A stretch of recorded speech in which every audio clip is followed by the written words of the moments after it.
Good morning मुलांनो. Good morning. आज आपण पाहणार आहोत भारताच्या राजकीय सीमा. या ठिकाणी तुम्हाला नकाशा दिसत आहे. मला यामध्ये भारताच्या राजकीय सीमांचं वाचन करून दाखवायचं आहे. चला घ्या स्टिक.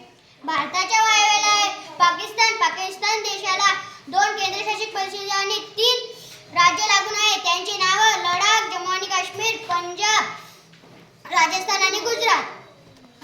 भारताच्या उत्तरेला अफगाणिस्तान आहे. अफगाणिस्तानाला लागून एक केंद्रशासित प्रदेश आहे, ते म्हणजे लडाख. भारताच्या उत्तरेला नेपाळ आहे. नेपाळला लागून असणारी भारतातील 5 राज्य आहेत: उत्तराखंड, उत्तर प्रदेश, बिहार, पश्चिम बंगाल आणि सिक्कीम. भारताच्या उत्तरेला आणि ईशान्येला चीन पसरलेला आहे.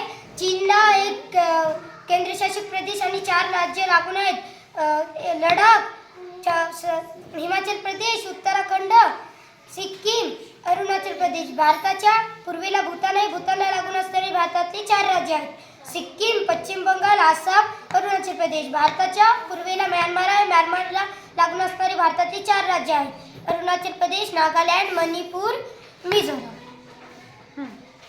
भारताच्या पूर्वेला बांगलादेश आहे. बांगलादेशला लागून भारतातील 5 राज्याच्या सीमा आहेत, ते म्हणजे पश्चिम बंगाल, आसाम, मेघालय, त्रिपुरा आणि मिझोरम.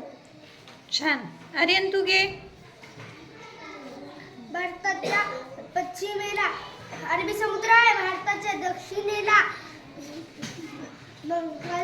हिंदी महासागर आहे आणि श्रीलंका आहे. भारताच्या पूर्व आणि आग्नेयेला बंगालचा उपसागर आहे आणि आता इला दे, रागिनीला दे. भारताच्या पश्चिमेला दीव, दमण आणि दादरा नगर हवेली आहे.